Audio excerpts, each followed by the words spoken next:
All right, welcome everybody to another week of I'm Dead Inside. We have a very special show for everyone by Pete Johnson, founder, owner of Tatuaje Cigars. And we're also joined by Mike and Joe with Rudy's shop, in my opinion, the preeminent cigar shop here in Fort Wayne, Indiana. First off, we want to thank you, Pete, for coming on. We do very much appreciate it, and thanks for Joe and Mike for joining us. So, Pete, we really just want to kind of initially get into kind of do a brief introduction on yourself. We know who you are, but, how Tatuaje got started. I know it's, kind of dating back into the early 2000s, correct? Yeah, the brand started actually in 2003 when I met Pepin Garcia by chance. Well, not by chance. A friend of mine named Ben Gehrman, who was a sales rep for a company called Viazon back in the day, which is now General Cigar, or it became part of General Cigar. Now it's just General Cigar. He called me. He was working for a small company called Tropical, which was originally owned by Pedro Martin, which was a very well-known cigar manufacturer and blender in the industry. One of those guys that could probably be put on that list of masters. And he said, we got a guy that just came in from Cuba that knows how to make a good cigar. We want to send you some samples. So they sent me some samples that I didn't like. They eventually came out to Los Angeles to meet with me. This guy named Don Pepin, or everybody called him Pepin. I knew him as Jose Garcia because I didn't know of who he was. Sat down, rolled me 3 more cigars, which I did not like. And then we had a conversation briefly about his history and where he came from. And I explained to him what I was going for through translation.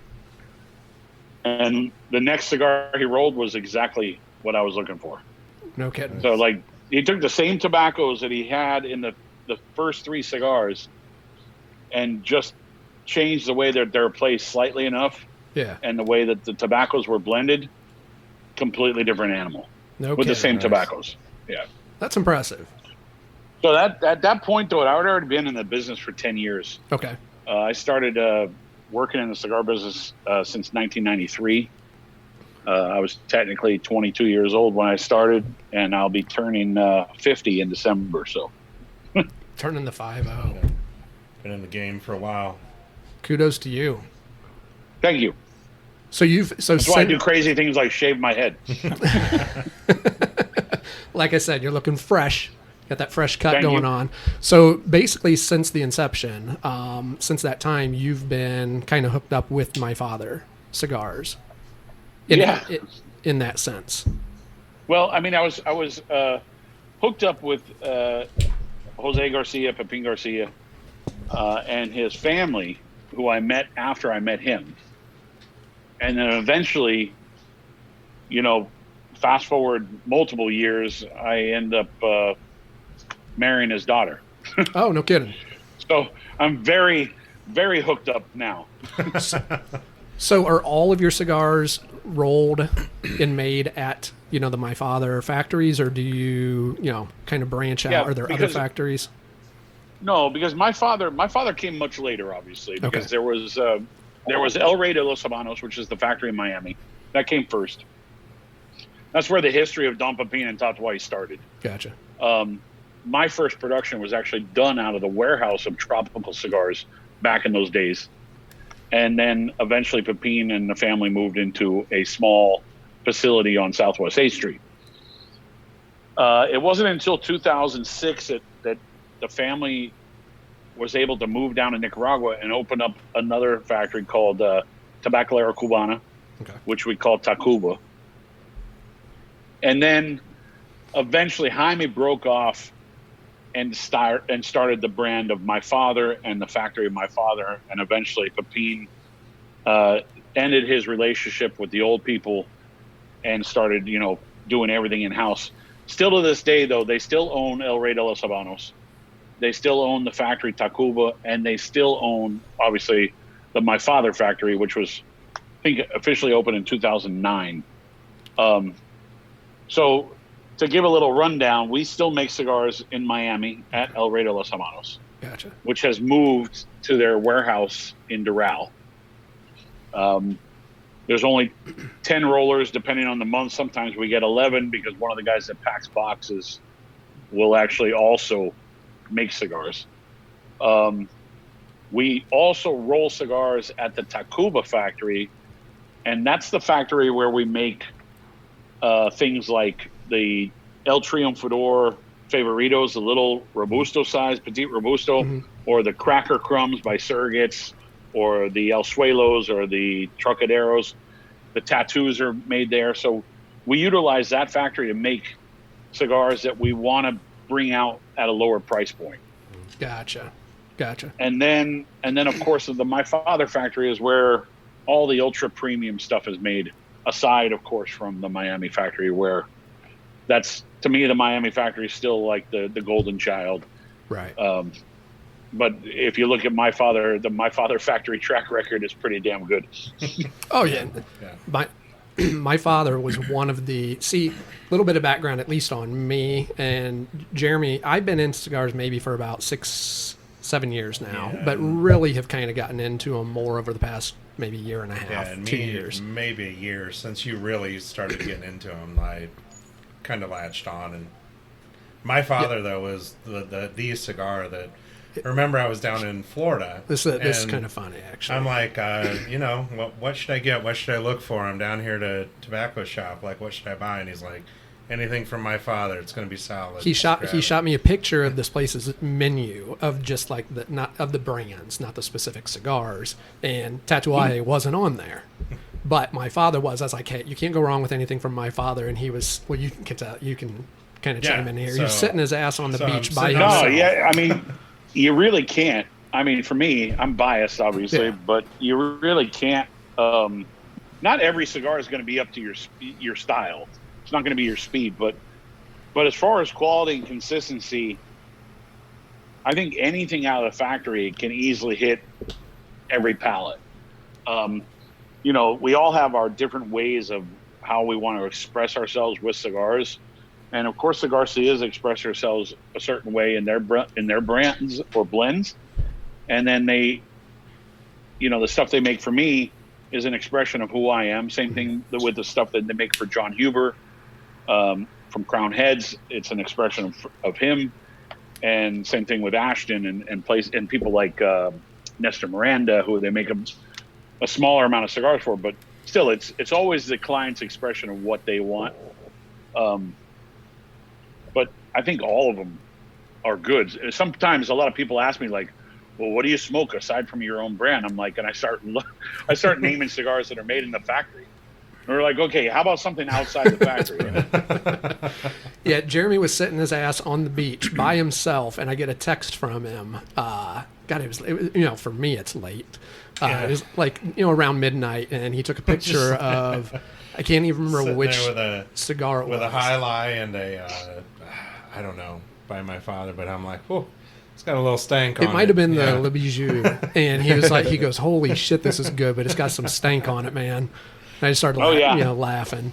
But so I wanted to, talk to you about this kind of, this will, translate into the whole questions about the Monster series. But fairly recently, and correct me if I'm wrong, you dropped the MBS FKs.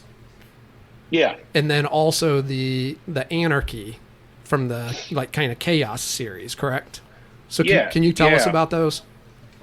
Well, the Anarchy Chaos is, Anarchy, the brand Anarchy was a brainchild of Abe from Smoke Inn. Okay.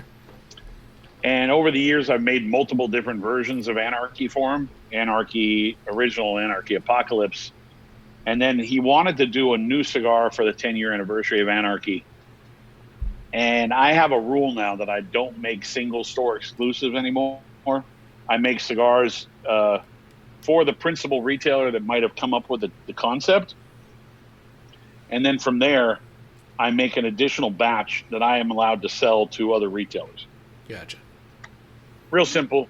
It's getting everybody healthy instead of making one person fat, right? Right. That's the whole mentality to it. Abe was very more than welcome to the idea. He came up with Anarchy Chaos. I came up with the crazy size and shape and the blend form. was a big hit for him, and I think the problem, it happened literally right in the middle of this pandemic, his launch of it. So normally when I do these launches where it's a single store brand and then I launch X amount of boxes after the fact, I usually wait about 4 to 6 weeks. I think I waited like 2.5 months before I released the other portion because I wanted to make sure Abe had a good sell-through of it, right? Yeah. So that's Abe's. Anarchy was always Abe's thing. A lot of people think that I might have come up with the name because of the name, but that was his brainchild since day one. I just come up with a cigar. It's pretty dope. Yeah, the name's perfect, and it fits the whole Tatuaje theme too. It just fits within the style of my brand in a sense. And then, MBS was short for Monster Bomb Squad because I had leftover Freddy Krueger bands laying in the factory. And I hate waste, so I'm always trying to think of ways to, hey, what can I do with these extra bands that will be fun? And earlier this year, I was like, you know what, I'm just going to do, an M80 version of the Monster Kruger blend. And that's what it really is. As simple as that. Like I created the M80 for a retailer that came up with the brand Firecracker, and I created the M80 for them. And then one day I was like, you know what, I'm just going to make the M80 style in these extra bands. Nice. And I have plans to use that same theme moving forward, but not every monster band that I have extras of. I have extra Jason monster bands, but like Michael's, I have like 1,200 extra bands, so I can't really do a big release of that. Well, and what you were talking about earlier, like we talked about it on a call, I don't know, like a month or so ago when people were asking about pudgies and asking about everything else, and you just said, well, it's freaking broadleaf, man. Like, I mean, that's the issue. People are going, well, how are you pumping out skinnies and skinny monsters in the jars? And you're like, well, I have enough broadleaf to do those blends. But if I had to do if you had to do a pudgy release or a bigger size of any of that broadleaf stuff, and there's a lot of cigars that you guys do, The skinnies are easy to put out right now, and I'm not saying easy. We're getting a small amount of them. I mean, when we talk about production on Skinny Monsters, it's large for the world of people who don't smoke Lanceros, but like for us, it's a good production. It's not overwhelming. And when we get 100 boxes in, that's like a big influx of inventory. So it makes it look like it's bigger than it is. So it's easy to put together a regular production product like that. But if I decide, like Joe, you said, if I decided, hey, I need to make 50,000 of one cigar in a fatter ring gauge and use broadleaf, I just don't have the broadleaf to utilize right now. But I will have it towards the end of the year, beginning of next year. Right on, right on. Well, I want to talk about the Monster series in general because one. And Jeremy and I have known each other for about 20 years now, but I'm a horror movie freak. My dad, and some people would probably say inappropriately so, had my brother and I watching horror movies from when we were, we saw The Exorcist when we were probably, 7-ish, 8. And we've just been horror movie fanatics. Yeah, that's a tough one to watch. It is a tough one. Even when you've seen it a bunch of times, it still just like freaks me out. Well, I think it's normal, though, at least for us. Like, we were a Catholic family, so it was just like, hey, you got to watch it. You better go to church because this shit will happen if you guys don't wake up on Sunday. Okay. It's Catholic as well. Born and raised Catholic, but I have to deviate here. I swear I'll come back. Just kind of a funny story. So my mom always had crucifix, like quite a few, crucifixes hanging on our dining room wall, and we were about a block and a half from the Catholic Church growing up, and my brother is a bit of a deviant, and in the best way possible, but he decided one day to flip all those sons of bitches upside down before Mom got home, and she came walking in the house, and she sprinted her butt up to the Catholic Church and brought the priest back to our house to exercise. Yep. And he was upstairs laughing his ass off. So anyways, back to the Monster series. So kind of what was the inspiration behind pairing, I guess, the horror movie icons with the particular blends of the cigar? Was that kind of already known ahead of time, or did it? No. Kind of. No, I mean, I've told this story like a zillion times, but it never gets old. A friend of mine who was a partner actually of a store called Gloucester Street Cigars in Boston, on Gloucester Street and Newbury.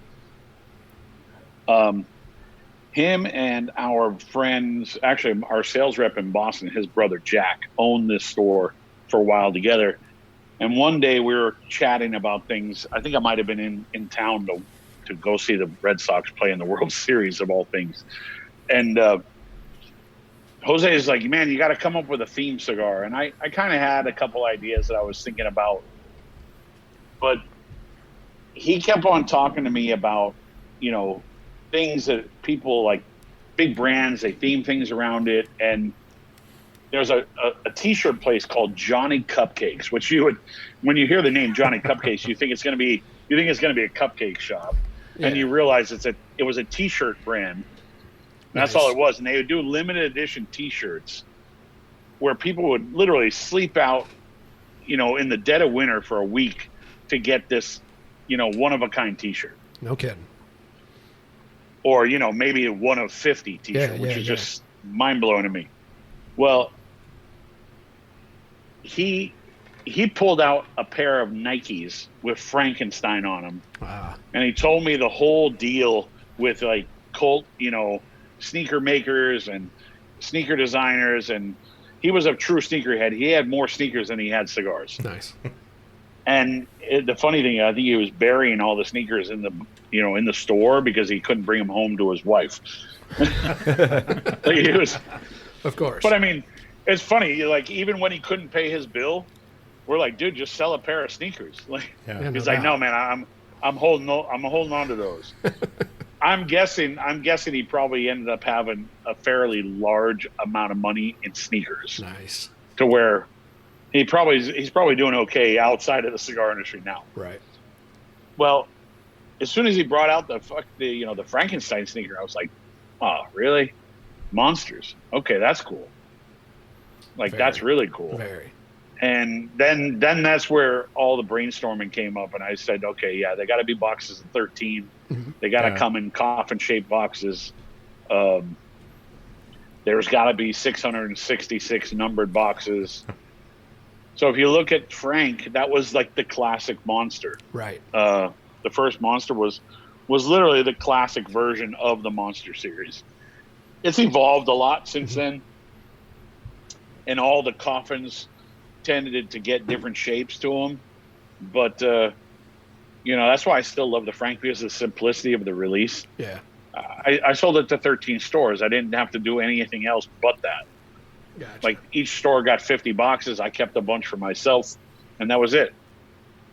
That was the whole release. That's how. And then the demand started growing, and eventually I needed to kind of figure out to get it to a broader audience because more retailers wanted it. Which one was the first Monster where you were like, I mean, obviously it took off. I mean, it was huge. Which one was the first Monster where you were like, oh shit, like we really got to up production? Well, no, I mean, Frank actually took off after it was sold. And by the time the next Monster came, which was Drac, yep, the demand on the release was even bigger than than Frank. But I made a tragic mistake, and I decided I thought it would be cool to paint the inside of the box red. Yep. The inside of Dracula's coffin. Yeah. Did it go so well? It didn't work out for you. You got to open those boxes up, as people would say that they were holding on to. I literally had to go on every, back then it was, like BOTL and forums. I had to go on every forum and say, hey, here's the deal. The boxes were painted a little too soon before the cigars were packed. I recommend them, people taking them out of the boxes, but if you have a problem with them, send me the, cigars back and I'll replace them with new cigars. I want to say less than a handful of people, maybe 6. I think maybe it was a total of 6 people actually hit me up for replacements. Wow. fast forward like 10 years, I see a guy with a sealed box of Drax. I'm like, what were you thinking? I mean, literally, I put it out everywhere. Just letting those age. Well, he could have got it like on the secondary, and he thought he got some amazing deal. He probably paid $500 for that box, and he's like, I got this sealed box of Drax. That was the thing, is like a lot of people are like, I'm not going to open it. It ruins the secondary market on it. So they were keeping them closed. And I don't know, fast forward about 4 or 5 years. And what I did with the few people that had problems, I sent them cigars. And then I had another issue that year where I tried to raffle off a Ducati Monster. And some guy that wasn't even a cigar smoker threatened to send me to the Surgeon General for holding an illegal lottery. What? Get the hell out of here. Yeah, and it was based on the whole like golden ticket thing. You had to find the spooky ticket inside the boxes. Yeah. And once you found the spooky ticket, you were automatically entered. And it was a whole, I had an opinion on how no purchase necessary meant, and this kid was like, no, that's not what it means, and I want to be entered. So I literally had to drop the contest. So I ended up sending the guys that found the spooky tickets like a big giant care package of Drax and Boris's and swag and ashtrays and T-shirts, just to say sorry, I can't raffle off the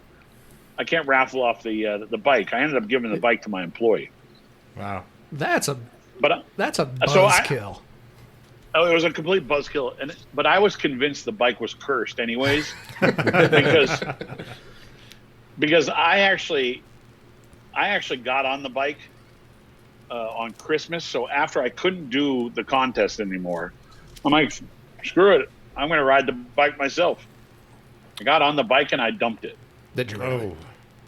And then I never got back on the bike, and I ended up giving it to my employee, and he called me one day. He goes, dude, I just got hit on the bike. I go, are you okay?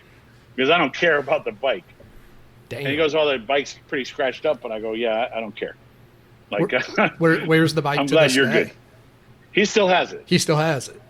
Yeah, he still has it. He fixed all the scratches, and I don't think he rides it that much anymore because he just had a kid. And he's married, so I think he's been a little bit more cautious. It's going to be one of those terrifying scenarios like 10 years from now where like he wakes up and he sees his kid getting the bike out of the garage or something. He's like, no, not that bike, Jimmy. Yeah, it's like a Christine moment. Exactly. He's going to have, a Christine type of Once moment. that kid gets close enough time to ride, he's going to be like, no, got to sell this. Yep. No, yeah, no, it's funny because I always think about that bike, and I always think about that old TV show that was called Friday the 13th. I don't know if I know that. And it was literally like a vault of antiquities that were cursed, and there would be some guys going out and searching for those items to put in the vault to lock them down so no one could ever get to them again. Almost like Greg Brady's Tiki. Yeah. That he had. Yeah. That's kind of what it was. It was actually a good show. I think it might have been on Fox back then. I'm gonna have to do some. I'm gonna have to do some digging and find this series here, because that one's not ringing a bell, but it sounds pretty sweet. So, yeah, I mean, the Monster series took off immediately just by accident. I think because it became popular after it was sold, and people were like, "Dude, what's up with those Frank things I keep on hearing about?" I go, well, "Yeah, they're gone. They're long gone." Right. And I knew guys that got like 8 boxes of them, like actually saved 8 boxes of them. And I've watched transactions in front of me where I'm just shaking my head where guys are selling sealed boxes of Franks for $2,000 and $3,000 Oh, wow. Damn. cash. I'm like, Damn. that's not why I made them. Right. Yeah. Right. But like anything. So Yeah. I got a lot of shit talking back then when I did it, and people were saying that I purposely do this to make it harder and harder for people to get the product. And I actually commented on one of the bulletin boards one time. I said, at least I'm not making you like camp out in the dead of winter to get a freaking T-shirt. Yeah. Well, precisely. Yeah. Jesus. So did you so once these things took off, were you kind of playing it by, each release, which, monster villain you're going to then associate with that release, or did you have that kind of mapped out? Because I got to tell you, Pete, there's one monster missing. Pinhead. I'm guessing you get that a lot. Right. You get Pinhead a lot? I got Pinhead a lot. Damn. A lot. I thought I was going to be original there. No, I got Pinhead a lot, and it. You know what? It just never landed in the concept for me. Gotcha. Hellraiser was a tough movie for me to watch. I don't know why. Yeah. Like, if people always ask me like what my favorite monster movie is, and I always tell them it's Abbott and Costello Meet the Monsters. It's a series. Right. So it's Abbott and Costello Meet Frankenstein, Abbott and Costello Meet the Mummy. It's a series, but it's Abbott and Costello Meet the Monsters. And I love those movies because it was stupid comedy. Yeah. Along with monsters. And all of the I old just watched school a clip. monsters. Yeah. I just watched a clip of it the other day, and I was like, man, see, that stuff's still funny. It is It's still still funny. funny. It's like, the entire, like, I have a load of cousins and uncles on my Mullen side, and we're all into, well, a lot of them are way more into it, but into, the old Little Rascals shows, the old Three Stooges, et cetera. Three So, Stooges, a lot of that stuff is still incredibly funny. So, kind of, transitioning here, back into the, cigars more themselves. I understand that the Freddy is made with the Mexican San Andres wrapper, correct? Yeah, and you know why? I have no idea. Because when I was thinking of Freddy Krueger, I always like to relate the character to something. Even if there's no relation at all, I try to relate it as close as possible, right? Mm-hmm. And I'm like, okay, the cigar's got to be kind of long. It's got to be kind of sharp looking, pointed, for it to mimic the claw fingers that Freddy Krueger had. And I was like, Mexican San Andreas sounds good because that's closest to California, and Nightmare on Elm Street was filmed in California. Yeah. So I'm like, I do the total 6 degrees of Kevin Bacon when it comes to the monster. Pulling for a tie-in here. Well, I got to tell you that, and truly, thanks to Joe and Mike here, because I've been learning a lot from both of you guys, and I can't remember the first Mexican San Andreas, wrappered cigar that I've had, but I remember just being, completely enamored with it. So what other cigars in your line? I mean, we know that, because you have the ME line and the ME2. Are there other... There's a great one actually called La Mission that we make with the Atelier name. Okay. Listen, we always talk about ratings, like, ratings. People always say, "Oh, ratings don't mean anything," but at the end of it, when we get a good rating, we want to we go full force. Yeah. We're like, hey, man. So like the La Mission 1959 has right now the highest rating in Cigar Aficionado for this year, with a 95 points. We do. We always actually carried like 2 or 3 of the bigger sizes at the shop, and then when that rating came out, I was like, I guess we'll get some 59s into the shop. I was like, but the thing is like, us nerds, like, we know which size got the rating. Gotcha. Okay, it's like forever. We always made sure we had the Le Bijou, the box press torpedo, because that was the one that got the #1 cigar of the year. Well, then after a while, it was like, look, it's an amazing cigar. It's going to be more friendly to the average customer if we just bring in the Toro of it. Like, I love that box press torpedo, but if I want to get the cigar into more people's hands, let's bring the Toro in. Now, I don't think there's a bad size of the La Mission, and the one that we have right now that got the high rating is a fantastic size. It's a little bit smaller, and it's absolutely delicious. Yeah, I don't think there's a bad size in the line, but we actually have a couple sizes that we've kind of put off to the side for a little bit. Like the Corona Gorda, we think it's a great size. We love Corona Gordas, right? But for some reason, like the consumer want for a Corona Gorda is not as great as we would hope, because that's what we smoke. So same thing with like the was it the 2003, which is, the 2003, which is like the long fatter Lonsdale. Yep. We love that stuff, Right. but it's not for everybody. Well, The traditional sizes usually tend to work better. Like there's a classic Toro or Robusto; those seem to work better than everything else. yeah, and we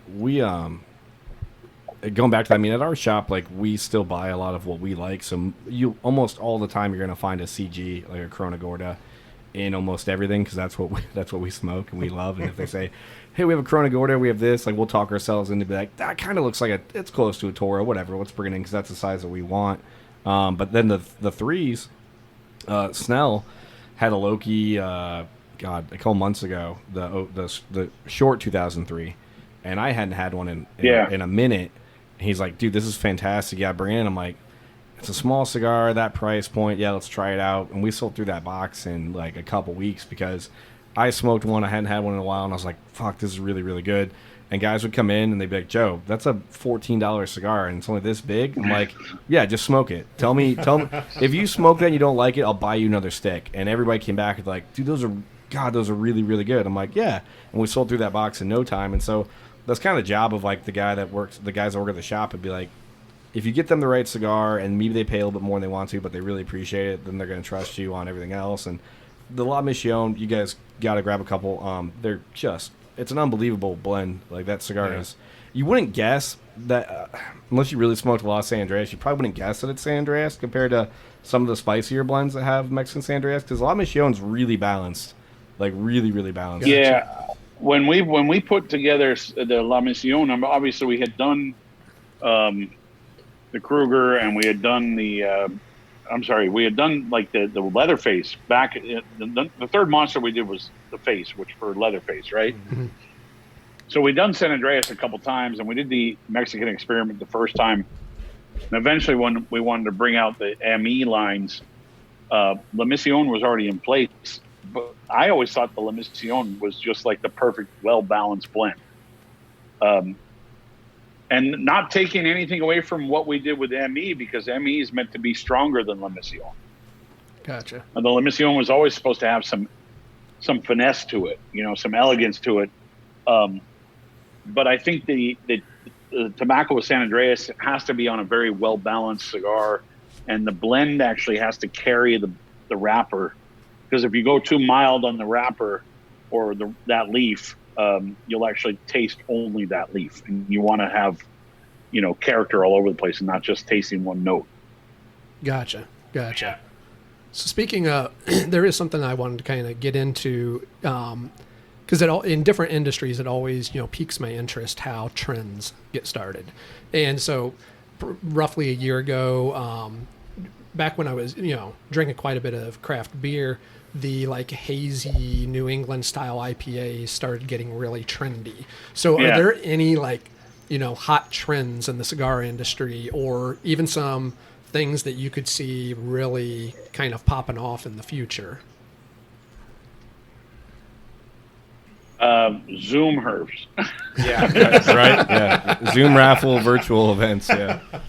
Trends, man. I don't know. For a while, so back in 2007, I had a concept for a line of cigars that I was going to call Dia de los Muertos. And I even made hats and T-shirts with the image on it that was a skull that just said DDLM, and just so people would ask me, like, what does DDLM mean? I said Dia de los Muertos. Oh, so you made Las Calaveras before Las Calaveras? So, well, there you go. But and I even had bands like mocked up where I had the band maker ready to print them. And then I changed my concept of what I wanted to do. I decided, I don't want to do anything with skulls on it. It just wasn't me at the time. Even though the rock and roll thing, and I have a skull tattooed on my arm from a cigar event that I did. I just thought it was like, okay, I don't want to do it. And that's how the Black Label actually came out. And the original idea was going to be, a ceramic jar with dancing skeletons going around the jar. By the time I ended up doing the jar, it ended up being very simple with all the silver metallic inlays that that the old ashtray, the old ceramic ashtray you used to have with the fleur-de-lis and everything. And I kind of pushed forward with that idea. You know, fast forward, like everything ends up having a skull on it. And I think that's a trend, but it's not something that I would normally go for. I already have the Monster series. I don't need another dark and gothic thing, you know? That's a good point. Yeah. The monsters is enough for me. Well, and I think like, and again, if I'm saying anything wrong, Pete, correct me. But I think it was like 2 years ago at the show.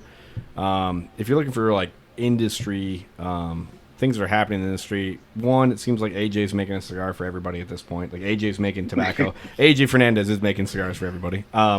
Two, yeah, he was making cigars for pretty. I think he's still making cigars for pretty much everybody. Yeah, and then it was like 2 years ago. I remember every meeting I went to at the show, somebody had a Mexican San Andreas something they were coming out with. It was like all of a sudden, like 2 years ago, like San Andreas was like the leaf that everybody had, and you're like, and I would almost get bored. I remember day 2 of the show, somebody was like, "Let me tell you about something." I was like, "Oh, is it a San Andreas? Oh, awesome! Yeah, cool, man." Yeah, like, those trends follow a lot, dude. Because one year it was San Andreas where everybody was doing it. I actually came out with my San Andreas stuff the year after that year, and then so I actually followed it. Like I followed the pattern a year later, but I'm like, this is the time for it. right. But one year, I remember everybody had a Connecticut wrap cigar. Oh yeah, it was everything. Everybody had to put a light cigar, a mild cigar, and then you'll see everybody like 90% of the time if somebody comes out with a cigar that's a Connecticut or Habano, the next year here comes the Maduro version of it, or vice versa. If they did a Maduro, then here comes the Connecticut the next year. What about Candela? Wasn't Candela a few years ago? Where there's been a few years we've landed on the same concepts as everybody else, and then there's been a few years where I actually released something that was after like a year had already passed and maybe the sizzle had died down on that particular wrapper style. And it's funny because that's when, you know, the Garcias come out with La Palencia and I come out with ME and stuff like that. So we tend to follow a lot of the same patterns, but we try not to follow the rest of the industry as much as possible. Well, and everybody's doing like 5-pack samplers in these value packs, and Tatuaje comes out with this massive brown box that's full of broadleaf that nobody could put in their humidor. So that was like freaking awesome. Yeah, that thing was great. Like it's magical. I actually saw a shop that had, I don't even know if it's really out there, but I saw a shop online there that had the original broadleaf box listed on their website. Well, dude, when I was younger, I always liked those things. I mean, I was going to do one in Miami years ago. And I always loved the whole sampler selection, but like normally those samplers are 50 cigars, you know, 10 of 5 different cigars. I decided to go crazy with 100 cigars in a sampler. And nice. It's like a giant suitcase of cigars. It was like, it looks cool. It was like this big. It comes in, it's this big. And then there was 10 different Reservas, Tatuaje Reservas, but it was the broadleaf versions of all of them. And now, like at the shop, we carry, you know, a handful of them, and you can get, they make 10 count boxes of those blends. You can get like individual. Gotcha. But when the original one came out, it was like, here's K222, here's SW, here's J21. There's 10 of each one in this massive box, and it was almost like a kid opening up like some weird toy chest thing where you open up and there's like, you know, G.I. Joe's here, and there's like a big like house thing looking like it was awesome. You still got this thing tucked away, right? I think we have one at the shop. I have tucked away the empty box, and then Snell has one that I think hanging up on the wall at his house because we got 2 of them. We got 2 of them. We ended up getting 2. Yeah. Well, there's a lot of empty boxes out there. Was only 600 made, so. Oh, we had 2. So there you go. We had, you know. Hell yeah. Yeah, it was cool. It was really, really cool. And again, I think that was weird for you guys because all of a sudden everybody's doing these type of blends, and all of a sudden Tatuaje's like broadleaf. Like we're doing these blends in broadleaf, and we're hitting everybody with broadleaf because you guys had a lot, and they were fantastic. And everybody had their opinion on which broadleaf they liked the best out of the box, and you know, and you could really dissect them, and they were all different sizes and really unique. And you'd have guys that, again, everybody had an opinion, kind of like the Monster series. Everybody had like their favorite broadleaf that came out of that box. Yeah, it'll be nice to get broadleaf back again too. So I mean, once we have, Jaime has like 79,000 pounds of broadleaf, you know, in process right now, just waiting for us to start using it. But it truly won't be really ready until the end of the year, beginning of next year. Well, I'll tell you what is dope as hell. Speaking of like just cool shit that you've put out, you guys I think it was Snell showed us at the Tatuaje event that maybe 8 months ago. I don't know when it was. Yeah, fall. Last fall. Yeah. Anyways, brought out Know this. where you're going, yeah. Yeah, the Michael that has the lighter and the cutter lighter in and the it. Cutter and Oh, That that one. beautiful We have a few of the Michaels left. That was just a lighter. We have hidden away. Well, this had like a cutter This, and that a was lighter. That's the face, and we have two okay. face lighter cutters. Yeah, sitting around that at was shop. the LA blue. The Michael was the LA blue one. Yep. The face was the old the DuPont, the cutter lighter. That was the old SD DuPont. and we have two of those at the shop. Yeah. Yeah, the one he showed us was the blue Michael box. And Okay, I was just like, okay. oh my, yeah. Yeah, so I'll have to. It's funny, Joe. The one thing about that whole project is I've never made a dime off of those projects.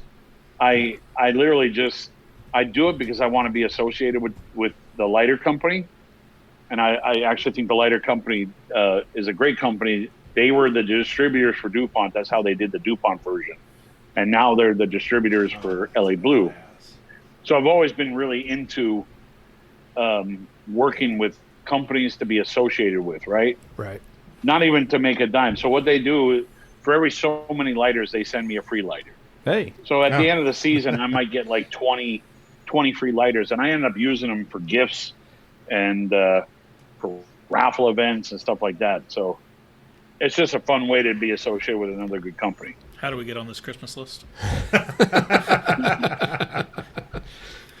We bet. Well, we I mean, beg I- and plead. For example, I did a project with a guitar company called Duesenberg. Duesenberg is a guitar company out of Hanover, Germany. And I did a project with them where I made these custom 3-packs. Actually, I might even have I do. Surprisingly enough, I use this to keep a remote in. But the box looked like this. So can you see the logos? So my logo, Yeah. Duesenberg. Anybody got a guess of what's in the center? I cannot tell. it's like money around a bird. A crow once- of some A kind? bird? Yeah, it looks like a bird with. a deck of cards. Deck of cards, yeah. Oh, okay. poker, Yeah. It's actually Johnny Depp's tattoo. No shit. And they made a guitar for Johnny Depp.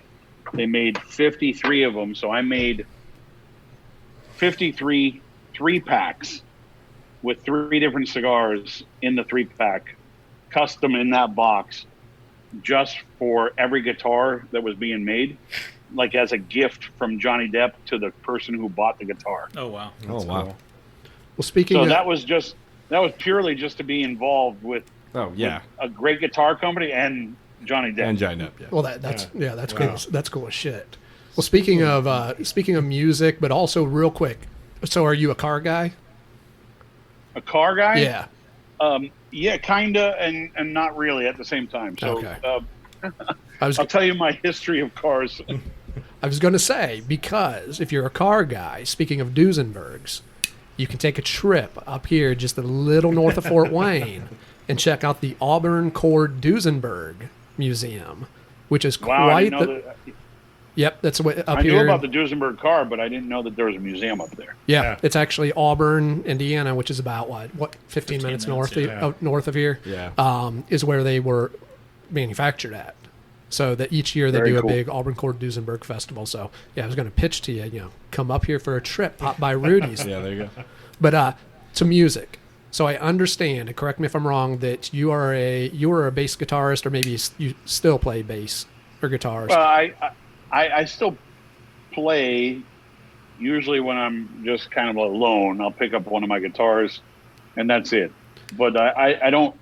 I no longer play in a group or no longer play on stage but back in or the, in the studio or anything like that. but back in the day, you did play in some bands out in L.A. on Sunset Strip. Is that correct? Yeah, that was my haunting ground. Yeah. Sunset Strip was. I was in a band, so I moved to LA in late of 1989, and found a flyer in a store called Lip Service, which was the rock and roll clothing store, and it said band going on tour needs bass player. So I called it. Yeah. And they came and met me on probably one of, I think, I got to believe it might have been one of the craziest nights on the Sunset Strip. Yeah. Just it was that packed and that busy. And we hung out. They listened to kind of like my demo reel of me playing, and we hung out all night. You know, had a couple drinks probably. And then next thing you know, I'm moving to San Diego, actually in the hills of outside of San Diego, to Jamul, California, to practice for a few months to get ready for a tour. And by the time we got on the tour, the guy that was running the tour for the main act, we were the opening act. The guy that was running the tour for the main act was a total idiot, and we ended up getting kicked out of every hotel room. And by the second tour date, the tour was done. So what kind of music were you playing? Was it the late 80s kind of hard rock? Well, yeah, hard rock, heavy metal, but yeah, we were like the typical like Warrant, Skid Row style band. Right. We were all very pretty, long hair, maybe some fingernail polish, but no makeup. Right on. Okay. See, well, I can't speak for my singer. He might have had a little bit of makeup. So what kind of bands, genres are you into now? Like, what do you listen to? Do you still like? Well, that's dip the back crazy into the thing. metal We were stuff? all over the place because as a band, yeah, we might have played that music because that's what was working for the group. But like, I was into like Megadeth, Metallica, and Iron Maiden. Coming out of Maine, that was, and Guns N' Roses was a huge influence. For me. Sure. But like our drummer, he was a huge Kiss fan, but he was also like a King Diamond fan. Yeah. Like just pure like heavy hardcore thrash metal with King Diamond. And then like one of the guitar players is a big Dawkins fan. Another guitar player, he kind of loved everything, and the singer was a huge like hair metal frontman, type of genre, very big into Warrant and Skid Row and bands like that too. So we kind of fell into that style, and we evolved pretty quick. Eventually, we ended up being like a cross between Alice in Chains and Extreme.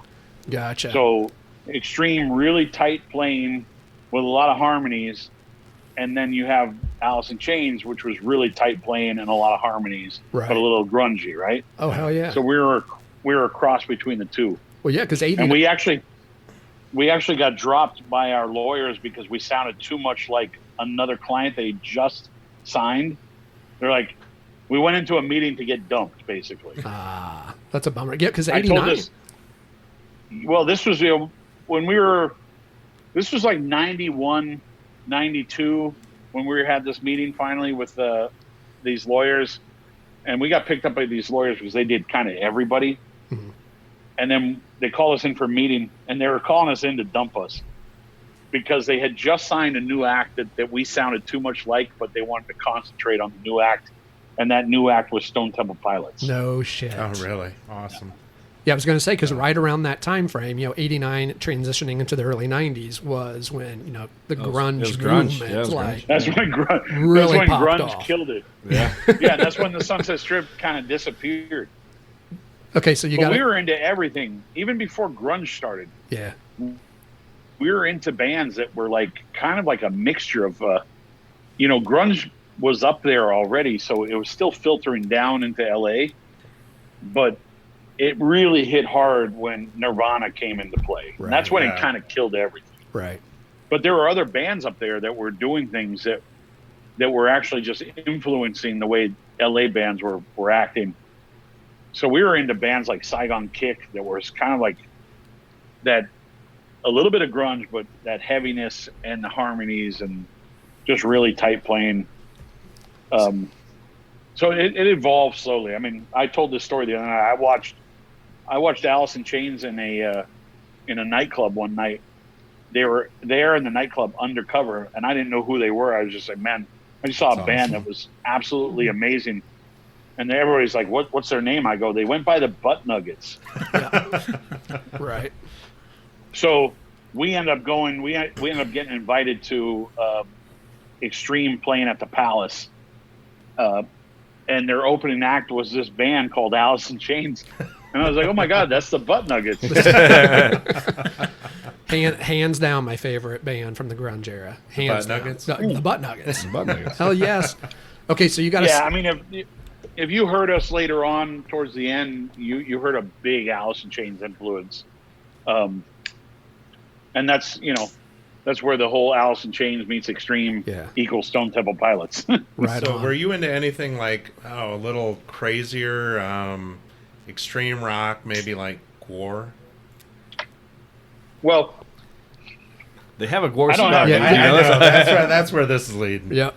well, I think I have the picture somewhere, but we actually had a Gwar like giant like 3-sheet poster hanging in our apartment, our 1-bedroom apartment, like band apartment, just behind the Man's Chinese Theater. So we were into Gwar. We were also into like stuff like Gigi Allen and stuff like that. Yeah. Which I don't know if you know who Yeah, Gigi yeah. Allen is. Yeah. Yep. A lot of self extreme fun. mutilation. Yeah, well, like shit on stage and Yeah. throw it into the audience type Yeah. of thing. So Gwar fascinated us. I never went to a Gwar show, but we were all into it. So when I got a phone call from the drummer of Gwar, I was like, yeah, sure. Why not? Oh yes, I'm going to get in on this. So that kind of I mean, I love being it goes back to being associated with cool things. so that kind of leads into we were kind of I touched on when I sent you the kind of the outline here about collaborations, because again, back in my craft beer days, I was a big Three Floyds fan, and being Three Floyds being technically in Indiana, I know that a lot of people are like they're basically Yeah, Chicago, like F they're off, they're Indiana. Indiana, they're ours. They've done a ton of collabs with metal Yeah. bands and whatnot. So we were going to kind of touch on are there more collaborations like what you did with Gwar? Anything like Well, that off the rails that you'd be like, this would be cool as shit to collab Well, with I somebody. have to touch on the whole Three Floyds thing because Yeah. I actually made for just me and a few friends, because we went to Dark Lord Day one Okay. year. Yeah. Yeah. So I made Dark Lord Day cigars just for us to smoke. Get Oh, the hell really? out of here. Did Awesome. not know Yeah, that. so the band looks very much like the TA cigar, but with a white face, and then we serigraphed or silk screened DLD 2014, Oh wow. Nice. Okay. and I still have like 2 bundles of them. Actually, I don't know if you know the magazine called Cigar Press. Yeah. It's owned by a guy by the name of Thor Nielsen. And he's based in Cigar Chicago. Press. He's based in Chicago. He was actually at the Dark Lord Day that year with us. It was freezing cold, spitting rain. Might have been ice rain. I don't know, but he was there, and he actually texted me one day, and he says, "Hey, I'm going to Dark Lord Day again. Do you have any of those Dark Lord Day cigars left over?" I go, "Ah, man, I think I only have like 1 bundle, Yeah. and I kind of want to keep them." And I went to my office, and I saw that I had 2 bundles of them. And I opened up 1 bundle just to smell the tobacco inside. And I texted him back. I said, "Yeah, sorry, dude. I only got 1 bundle." So do you still have any of the Dark Lord Day cigars? Do I have any of the Dark Lord Day Yeah. cigars? Right now, yeah. Yeah. He's got 2 bundles. If I had thought about it, I technically would have one. smoked one tonight. That's fucking awesome. I mean, we have I have more than half a bundle here in Miami, but then another bundle in Los Angeles. that's awesome. Yeah, We 2014. But That's back these when it was cigars cool. remind me of Yeah. these remind me of chocolate bars, man. Like if you open up a Dark Lord like vanilla that they have, they're rare shit. Surprisingly enough, that's what these cigars smell like. Do they When you really? just stick your Awesome. nose in the bundle. it's it's a great beer. Like everybody, especially in these parts, like you always a lot of people around here, have a lot of years with them and collect Yeah, them and stuff like that. what's I that? didn't make it for them, obviously. I made it for Right. us to enjoy. Oh yeah. Yeah. But collaborations, okay, yeah. I've been asked to do a lot of collaborations over the years. Some I've just chosen not to be part of. They just didn't fit the band, the brand itself. I didn't want didn't want to jump into making something that might have like put a political stamp on me. And that's not what Tatuaje is. We just don't get into that whole thing. The only political stuff I get into is when people want to talk about Cuba, and then I get defensive because my wife lived through that, Right. Yeah. that whole thing. So I only know it because of her. But collaborations, man, it's tough. Sometimes they work, and sometimes, listen, I do a lot of collaborations with Brizard & Co., which is a luxury cigar case company. Okay. So we're always working on new little projects to stamp with both of our brand on it, which in turn ends up being a release from me. But I always look for working with high quality companies. And that's why I worked with DuPont and LA Blue and Duesenberg and, Guar, big name to them. Who made the Three Fingers case from last year's? Is that the same company you're talking about? Yeah, Brizard & Co. made the Three Finger case from last year. But I mean, to be perfectly honest, though, if Louis Vuitton came to me and said, "Hey, let's do a collaboration," I'd be like, "Okay." Well, sure. Why not? I tried to do a collaboration with a company called Chrome Hearts years ago. Okay. So when I started the brand in Miami, so that was 2003, I actually tried to convince Chrome Hearts to do a collaboration with me where I would make the cigars. And they were very big into sterling silver, ebony wood, just beautiful art pieces of what they do. And I was like, shit, if I can convince them, that's like a no-brainer just to be associated with a luxury item. This is like the Chanel of silver companies. Oh, okay. That's how big they are. Gotcha. It's funny because I'm friends with Matt Booth, and he sees me wearing the Chrome Heart stuff all the time. And I'm like, dude, I go with the OG shit. Hell yeah. But I even stopped wearing all my Chrome Hearts jewelry because I used to, that was a trend for a while. If we go back to trends, I started wearing a lot of jewelry because I loved Chrome Hearts, and Chrome Hearts had big chunky jewelry. And then Matt came into the business in the cigar industry, and he was a jeweler and brought that chunky jewelry thing with him. So everybody that I would run into would be wearing like an armful of Matt Booth's chunky jewelry while I'm wearing like Chrome Heart stuff. And eventually I just took off all my jewelry and stopped coming to the trade show wearing jewelry.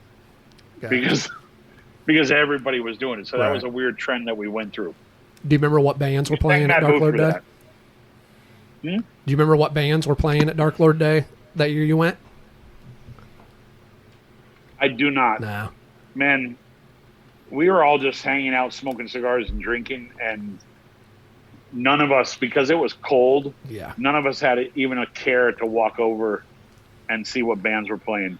I never went to a year of Dark Lord that it wasn't just complete shit. Kind of Oh, the miserable. weather's the weather's always Just- terrible. Horrible.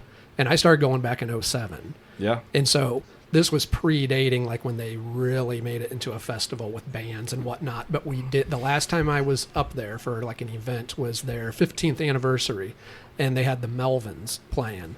And we knew we weren't going to be able to stick around. We were on big time constraints, but sure as shit, we're just standing by the pub entrance, and Buzz from the Melvins was just standing there by himself. So we got to meet Buzz, and that was kind of cool. Got a picture with him, and yeah. So That was really cool. yeah, it was dope. So I understand that you were possibly into starting a winery in the past. Well, I mean, yeah, I mean, I always have always had that dream that I would retire and eventually die picking grapes in a vineyard somewhere, right? A la like Godfather, just like with a bunch of like. Yeah, I can't afford a winery, so that's not going to happen. Like there was a time where I was heavily pursuing a small chateau getaway house in Bordeaux, in the south part of Bordeaux. and that had like 1 hectare of vineyard, and that would be enough. I would make the wine just enough for myself. Right on. But I realized that I was never going to get on a plane enough to enjoy something like that. Right. So I just obviously never did it. Didn't know the logistics of it, nothing. So eventually I ran into a buddy of mine who said he was coming out with his own wine that was made at a chateau in Bordeaux. I was like, how? And he goes, it's like this great group, like for people who don't have time to live over in France or get over to France all the time, they can actually make a wine with this organization. So I ended up flying over and meeting the guy that ran the organization.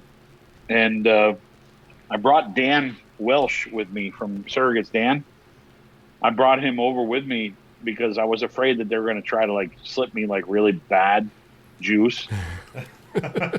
Like, I didn't know anything about the organization. I thought it might have been like one of these bait and switch things. Hey, come to Bordeaux, make your own wine. Right. Well, and what it was, it's really kind of what I do with the Garcias. Like, I don't own a farm. I don't own a factory. I go into a room and I play mad scientist for a while, right? And that's what it was with the wine. I would go into a room and they would have all these beakers full of wine, and I would start, mixing them together and going, okay, that's my blend, done. And I picked up my first glass of this wine, afraid, and I started laughing. And Dan looked at me and goes, "Why are you laughing?" I go, "Dude, this is really good shit." I didn't even taste it. I just smelt it. I was like, "Oh my god!" So what I tried to do, I tried to do, is get over there as much as possible. Which, honestly, for me, with having to work and concentrate on what I do with cigars, as much as possible was like twice a year, three days every time. Gotcha. That was like 6 to 7 days a year. That's as much time as I could afford to go over there and spend on and playing mad scientist and having a vanity brand with my name on it. Gotcha. So I did 5 vintages. With that organization. Had a lot of fun. Kind of did some upside down versions of what traditionally would be happening in those regions. And all the people over there actually thought it was really cool that I was doing oddball stuff, that their other clients were just going super traditional, and I was trying to, throw the monkey wrench in there. Yeah. Had a good time, and then one day I was like, you know what?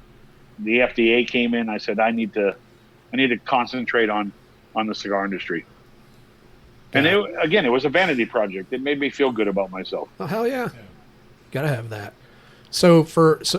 Pardon me. So for some of our listeners out there that don't know, tatuaje is tattoo in Spanish. So from what I've seen, what I've read, you have quite the tattoo action going on. So what was your first tattoo? It was actually Marvin the Martian. Oh, nice. Right on. Spring break. Marvin the Martian on my right shoulder. A guy by the name of Bob Vessels did it. Okay. Bob was notorious for trying to hide. Can I say this out loud? He tried to hide penises in every piece of artwork he did. I'm thankful that I do not have a penis hidden in my Marvin the Martian. His ray gun's not just like a penis he's holding, like the. Well, I ran into Bob multiple times after that, and I actually got tattoos by people that he worked with, and they're like, "Bob did this? Are you sure there's no penis in there?" So Nice. So, but honestly, I found one great tattoo artist that did the majority of both of my arms, and he ended up becoming like a big celebrity tattoo artist. So I lost touch with him. No. The last time I saw him, he's like, "Oh yeah, my son can work on you." I was like, I want you. "Dude, what happened? Yeah, what happened to those days where you used to just work on me until 8 a.m?" No shit. Do me a solid. No, but he started tattooing like Justin Bieber and Adam Levine and all these big celebrities. So he was impossible to sit down. And I started thinking, I was like, man, this guy still owes me $100. Pay up. What's your most recent? I used to drive them to work. Actually, that's what's crazy. Did you really? Yeah, I would drive them to work just so I could, like, hey, I'm driving you to work because at 8 o'clock I'm going to come and sit with you for 4 hours to get a piece done. Yeah, the most recent actually has to be that stamp on my arm. I haven't had anything in a long time. Gotcha. So this dates back to 2012, 2013. Actually, I'm sorry, it might be earlier than that, 2011. And that's like a symbol for like a secret society in San Emilio. Ah, right on. That actually I almost got invited to join it. Like I'm friends with a member of the society, and he said, I'm trying to convince the society to let you in as an honorary member, because every once in a while they induct like honorary members who support the wines of San Emilio. And he was trying to convince, like, dude, he supports us because look, he tattooed us on his body. For sure. Let him in. I had one. So, no. Finish your story. Finish the tattoo story. I haven't been back since. I think it's been shit. I want to say it's been 5 years since I've been to Bordeaux. Oh wow. Damn. So it's been a while. I got a bottle of wine from you 2 years. I think it was 2 years ago. You sent me a bottle of wine. At the show. No, well, you sent me one in the mail too. We had an order come in, and it was just like, "Hey, thanks, guys." Yeah. And yeah. We're still sitting on it. Me, Kyle, and John said at that point we're gonna find a night where we can all actually like sit down, drink the wine. It never happens because we have kids and we're busy and whatever. Like maybe two of us together, but not three of us. So I don't know what vintage that would have been, but yeah, it was like 2 years ago I got a bottle. 2011. Oh, that's it was 2011. There were 3 lots. I actually don't know which lot you got. Okay. Lot 1, lot 2, lot 3. Those were actually wines that I didn't blend, but I picked. And that's why on the bottle you'll see it says it's a cellar selection. Because the Chateau came to me and says, hey, do you have any use for like blends that we've already done that we're kind of sitting on? And when we don't have labels for them, I said, yeah, send a bunch over to the hotel. And I actually spent the night drinking 4 different bottles of wine by myself. There you go. I didn't drink the whole of each bottle, but it's okay. It's okay if you did. It's okay. And I kind of figured out which ones I liked, and then I had them send me more of them to the office in Los Angeles after I picked the 3 that I liked, and then we sat down in the office with all 3 wines and a bunch of our cigars, and we paired them with one of these particular wines. So again, those are called cellar selections because I didn't blend them. I just picked. That's still dope. That's still dope as hell, though. No, it's really cool. I can't wait to try it. Yeah, it's fun, and I ended up using them for retailer gifts or gifts in general. Right. I saved 1 case of each just to have them. Sure. Well, I was gonna ask because I was out in Half Wheel today, just because I'm always out on Half Wheel every day looking at stuff, and I was like, Pete will know this, like he'll have it in his mind. What's the weirdest thing that you've had one of your cigars apparently taste like by a reviewer? Well, I mean, it's got to be Half Wheel with fried chicken and stuff like that. Yeah, like when Charlie and them compare stuff like wasabi and Lay's potato chips and yeah, exactly, ketchup. It's got to be Half Wheel because they go really in depth with like really super crazy sense memory stuff. Dan Welsh and I used to do a lot of that when we were younger. This is a long time, even before I had the brand. We were friends from the Grand Havana Room in Beverly Hills, and we both loved wine. So we would nerd out on wine and just sit there and go, "Oh yeah, man, oh, it smells like a Rockstar energy drink," and just random shit. Because it was all like shit we would have tucked in the back of your head when you were a kid. And once you start smelling things or tasting things in cigars or even wine, all that shit comes back up to the front of your head, and you're like, wow, I remember that. You know, Like I'll go back. That Dark Lord Day cigar, yeah. I pulled it out of the bundle the other night to smoke when I was doing another Zoom herf, and I literally was like, wow, this reminds me of being in a basement in Hollywood, California, buying a box of Romeo and Julieta Cazadores from a guy that was like smuggling Cuban cigars out of Mexico. Like that's how that cigar made me travel back in time 28 years. How vivid that kind of correlate the memory was there. What I'm guessing. Yeah. That's like it's like when I hear "Stuck in the Middle with You" by Steelers Wheel. I go back to Reservoir Dogs and see an ear getting Always. cut off. Every time. I mean, come on. Yeah. So is there any sort of like, I hear this I have a cousin who's very much into wine and cigars. Cigars not so much, but very much into wine, and he always talks about these unicorns, like that he, someday he wants to be able to try, get a hold of this particular bottle of whatever wine. Is there a unicorn cigar for you that exists that you sit there and go, you know what, I'd really like to get my hands on that? No.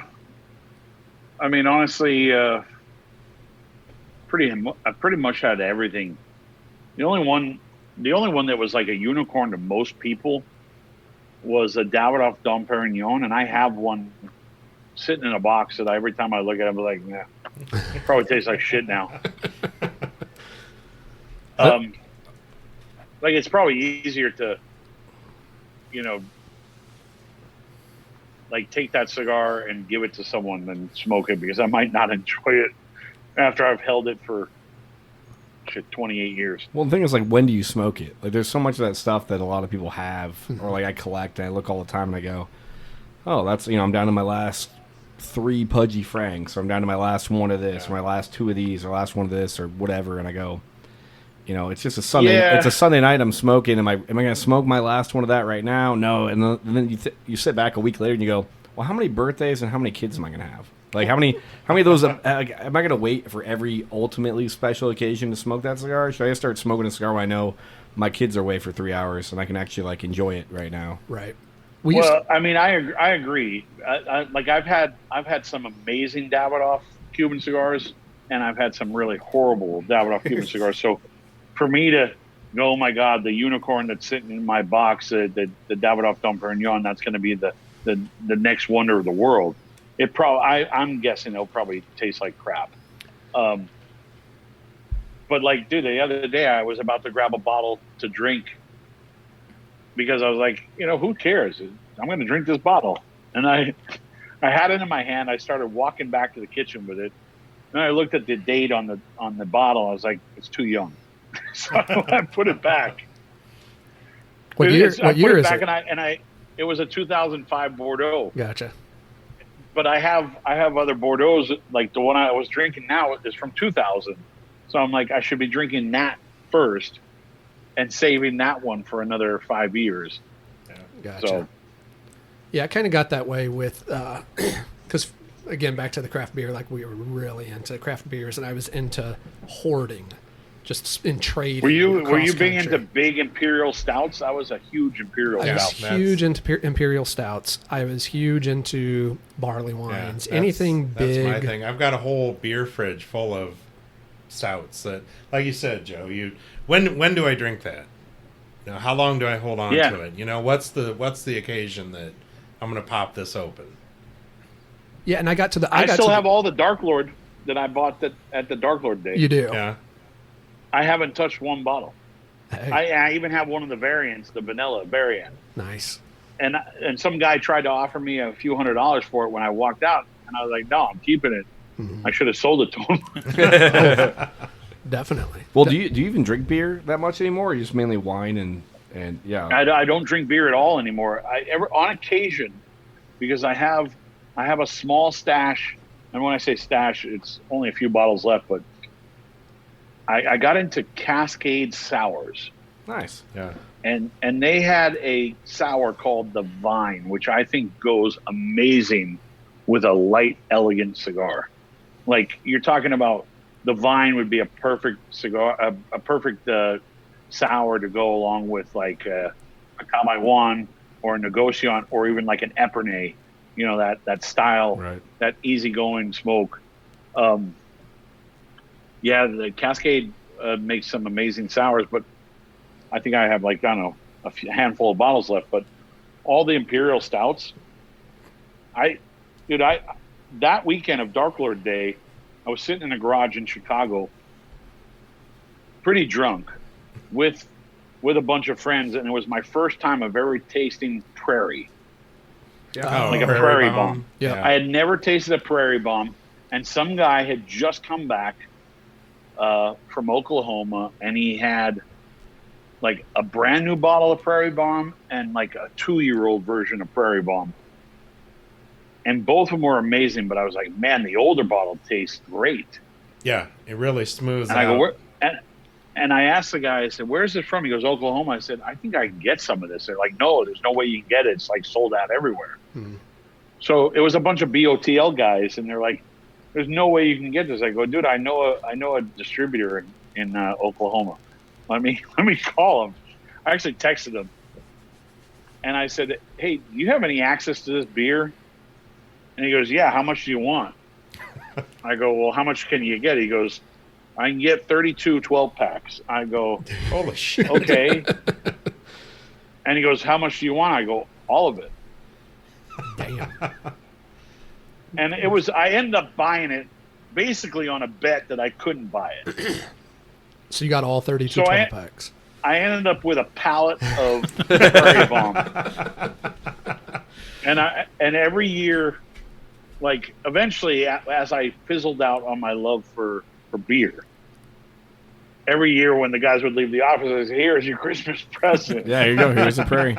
We'll Here's a 12-pack of Prairie Bomb. if you enjoy sours at all, I'll just send you some random. We Upland here in Indiana makes some of the best sours, like nationwide. Yeah, their sour game's great. I think for me the sours just remind me of champagne. So I think they're fun. Yeah, we'll send some your way. We always send Dan throughout the year. I send Dan about 4 care packages of random beer that he can't get. Yeah. And he always enjoys them. He makes sure we send extra sours for his wife, and because she enjoys them a little bit more than he does. But yeah, we'll send some down your way. So you think of some Indiana sours. Well, again, I don't drink them that much anymore at all. The refrigerators and the wine cellar actually at the office is full of beer. A lot of Parabola from Firestone Walker. Yeah. A lot of 50-50 out of Truckee. I don't know if you know what that Eclipse. is. 50-50 Eclipse. Well, you're- 50-50 Eclipse, they would always have color-coded wax, and every wax noted a different bourbon barrel. So you'd get like High West or Four Roses or Elijah Craig, Knob Creek. And Dan and I actually bought futures on this stuff one year. I haven't touched any of that. Like Yeah. Casper's a big beer drinker that used to work with me. And I'm like, dude, just come over and pick up all the stouts, and I'll make you a deal. Yeah, the beer shares at the tap booth at the trade show were pretty awesome. We'd always give Pete shit because he'd always be doing some interview or talking to people. Oh man, we'd always I walk miss by. those days. Those are I great. miss those days. But then, once Casper left to go work for Universal Music, that kind of ended. But those days were a lot of fun. And nowadays, though, the convention hall, they got really nasty with us. Like, you can't be in the booth, and if you're going to drink any of that beer that's out, we're going to have to charge you a service fee per bottle. And we're like, what? Yeah, I remember. Get out of here. I remember last year we just snuck it in, and the beer show turned into like me and Dan and a few of the guys just drinking a lot of the beer ourselves at the end of the day. And yeah, you're right. Casper always. I remember we sent him a bunch of Indiana beer because he loved the War Pig stuff out of Three Floyds, like the Lazarite and the Foggy Geezer. Yeah. And he was like, if you can get any of that stuff at all, let me know. And I was like, dude, it's like Budweiser up here. We can get you War Pigs whenever you want. We'll just send it your way. Like, we don't give I a know shit. it's easy for you guys. It's to easy get, for us. right? But what I'll do is we'll send you a bunch of sours, and if you drink them, great. Just make sure you don't send any to us as like a Christmas gift, like accidentally or something like that. Like, just don't send any Upland bottles back to me for like our holiday gift. Well, you're fairly close to Wicked Weed, aren't you? Down there in Miami. Have you heard of that brewery? Yeah, but I haven't been in the beer, and in years. So it's like I don't really get out much when it comes to this. Like, especially now. I mean, we're homebound for Right. sure. Like, Yeah. this is what we do. The most we get out is we walk in the mornings, Well- regardless of how much we drink in the night. So Well, when we talked, last time you and I talked, it was at least like a month ago. We were on the Smoky and Herf. That was really cool, the virtual Herf that you guys did with them. And then we did our own, but things were a little different in Florida then, too, because Florida in the last 30 days has kind of gone to shit with COVID numbers and everything else. So you guys locked back down, didn't you? yeah, man. It's been interesting. I don't know what to. I've heard some interesting stories. So we've been tested multiple times by a friend of ours, and she had one case out of the multiples that she's tested. And then we've heard stories of crazy conspiracy shit from people that we know. Like they got test results back from when they weren't even tested. So, Oh wow. Yeah. so we're just not sure what to believe anymore down here. Yeah. What's on I don't know. what's on the horizon for Tatuaje? Is there anything? I know Well, yeah. with everything going on right now, it may have it's kind of put a damper on a lot of different industries and whatnot. But is there anything upcoming, exciting releases and whatnot that you could share? Well, I mean, I have new releases of Black Label and Cabaiguan and Atelier that were due at the trade show, but with the slowdown early on, it pushed everything back a little bit. So we're looking at like August, September for some of these releases, and then on October we have the new Monster, which is actually not like a monster. It's the character who played a lot of monsters, and it's called the Karloff, based on Boris Karloff. Yeah. That's cool shit. Well, I know. So okay. it's based on the original Boris that we did, but this time it's called Karloff. That's cool. Because that was your, I mean, going back to the Boris, like that was your original plan when you were going to do the whole like actors series or whatever. Boris was the start of that, right? I remember hearing you talk about the Karloff, but this is the first I've heard of the Karloff, so that's very exciting. Oh shit. Yeah, it's the Karloff is a a play on Boris, obviously. New size, new shape, boxes of 13, and there's no dress box so much this year. Everybody gets the same box. They're all kind of fancy or somewhat fancy looking, and there's only 4,000 boxes being made compared to normally we'd be up to closer to like 5,000. I don't know. I just decided that this is a good interim year because next year is back to 2021, and I can go back to one, which is Frank. Gotcha. So you're going to start over then, and is the plan then Yeah. for each year to kind of re-release the? Yeah, I figured I'd recycle through the original batch because it's been so long since they've been out that there's a lot of people that never got to try them. Right. That's cool as shit. Yeah. I was going to ask, so the next MBS, are you guys going to do another release of that next year or later this year, or play it by ear? No, that'll be next year. Okay. That'll be next year, and if the next one, if I do it, will be the Jason version Gotcha. because I have a bunch of leftover bands of that. I actually, surprisingly enough, the other day I ordered bands from the Nicaragua factory that makes bands for us because we work with one company called Cigar Rings that makes bands in both Nicaragua and the Dominican Republic. Well, Cigar Rings, I said, hey, what do you have for leftover inventory? Because their production times are really delayed right now. I said, what do you have for leftover inventory? Give me a list and I'll tell you what I need. So the Nicaraguan factory came back and said, we have brown label, black label, white label, and red label. So I just automatically think, okay, brown label is the brown label. The black label is black label. The white label is the Series P Nicaragua with the red. And the red label is the Havana 6, right? Well, so I said, yeah, I'll take all of them. And I got a phone call from the factory and said, hey, how many Karloff bands did you order? I said, 52,000. Like we received 84,000 of them. I'm like, huh?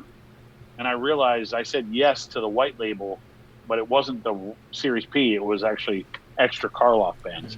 So you'll eventually see that whole thing come back up again too. That's cool shit.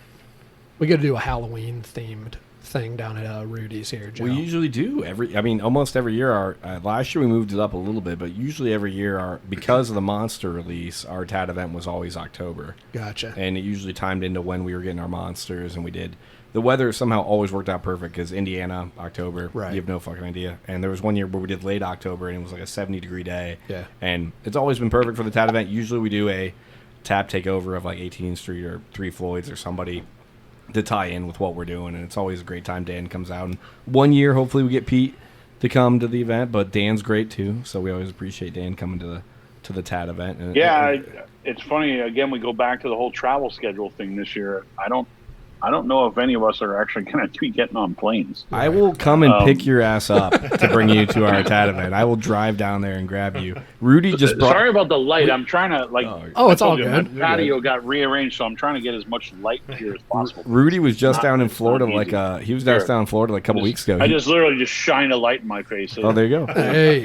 I'll say Rudy was just down in Florida a couple weeks ago. He came down and he bought an RV from somebody he knew and drove it back from Florida to Fort Wayne, so we could ride in style. Actually, we've talked about that. We actually talked about renting an RV and driving up the coast, all the way up to Maine to go see my parents.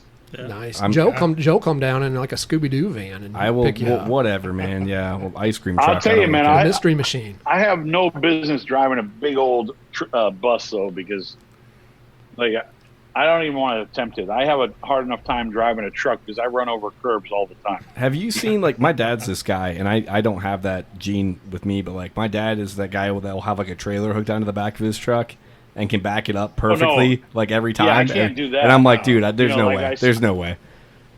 I see those people that have the big, 40-foot bus, and they attach another, 10 feet of trailer behind it. Yeah.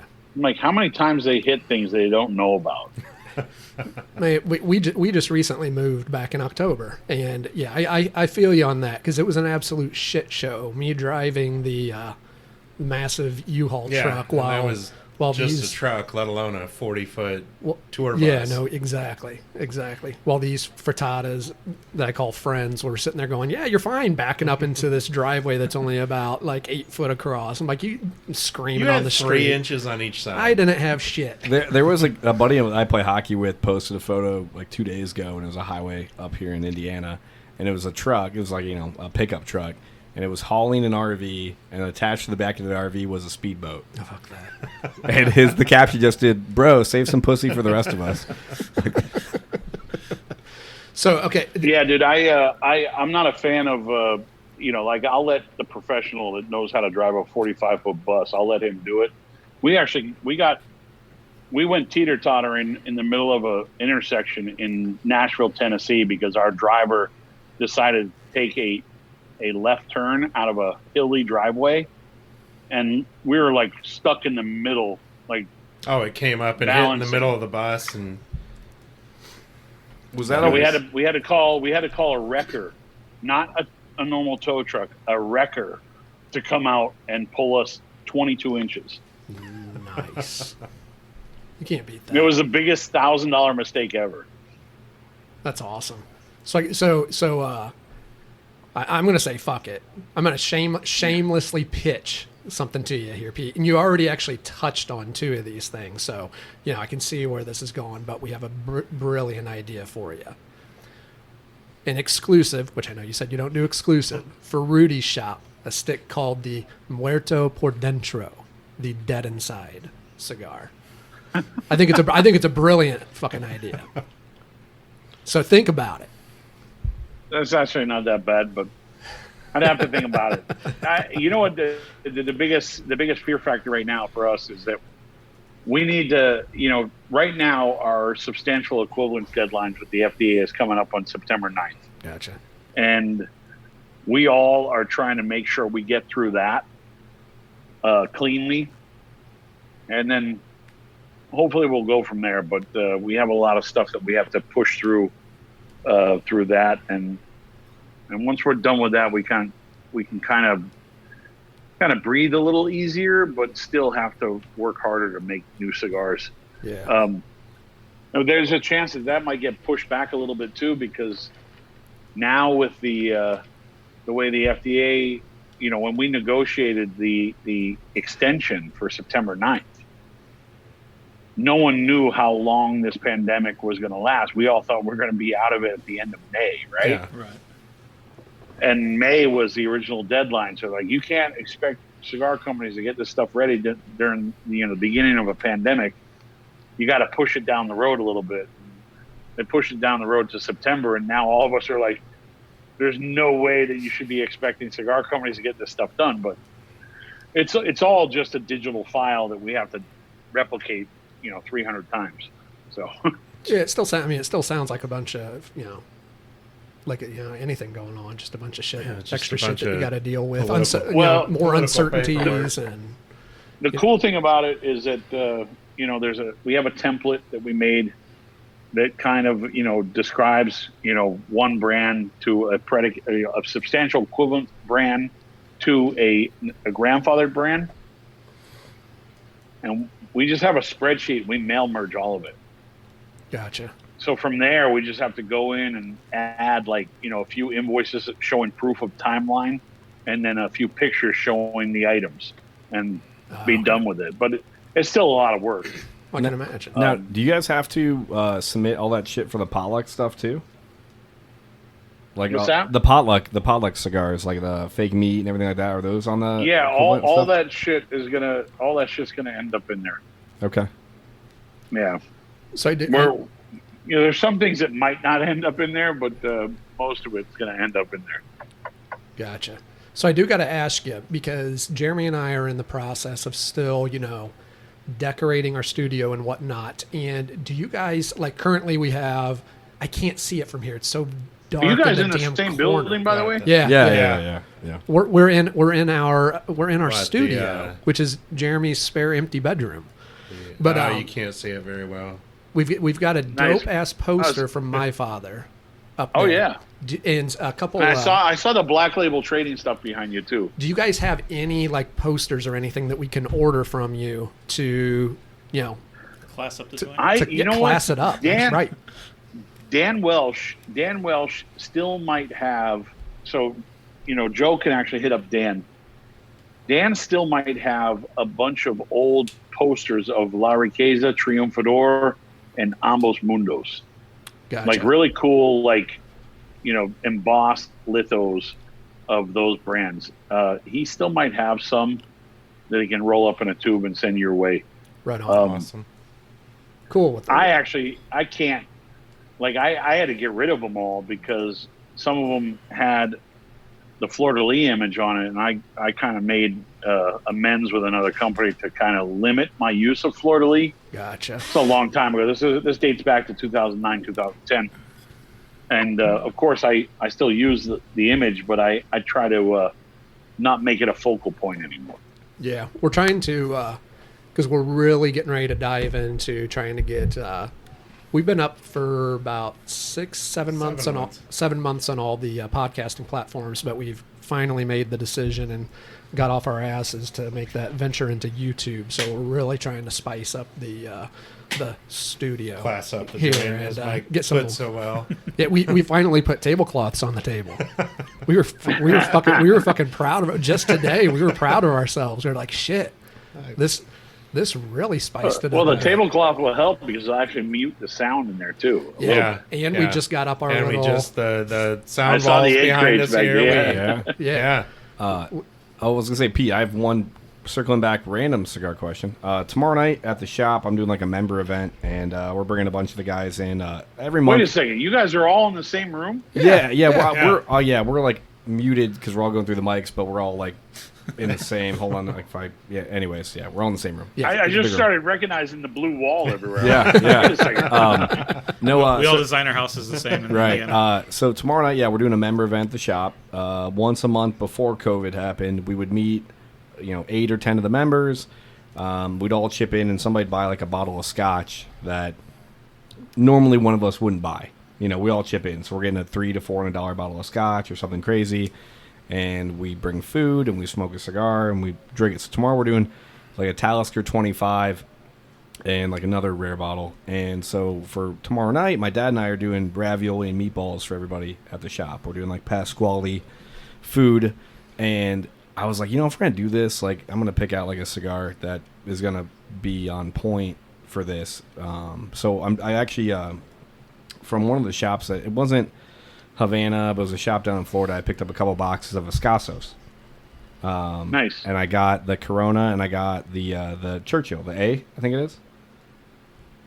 So you got the regular Escassos with the letters on them. Yeah, not the Escassos. So it's like that's like $100 a stick. I got like the regular. No, you got the N for Noea.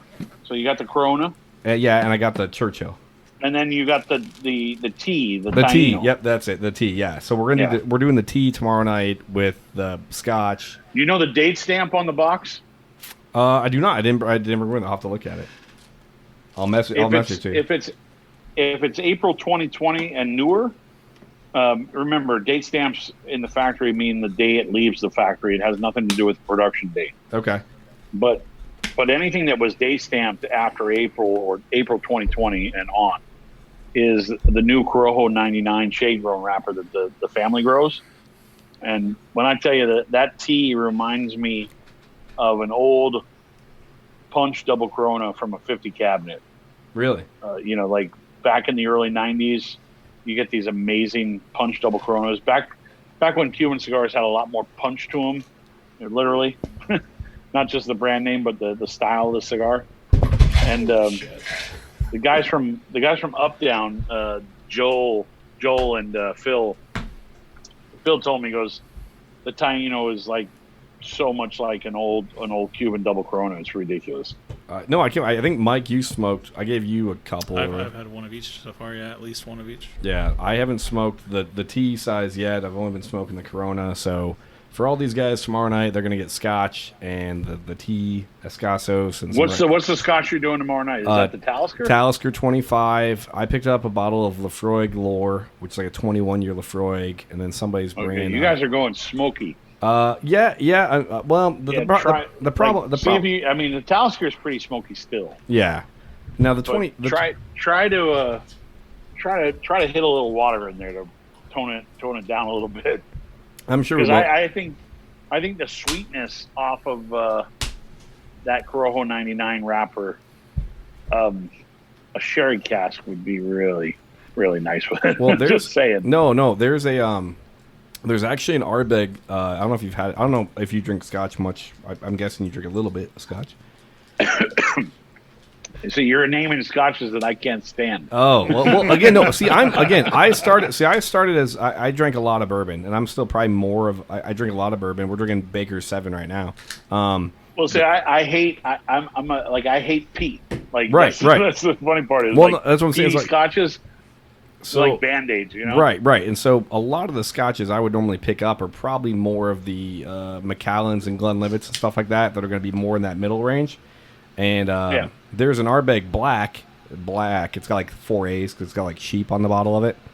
And they finished it in French like wine, like port casks. And it's a 18-year-old Ardbeg.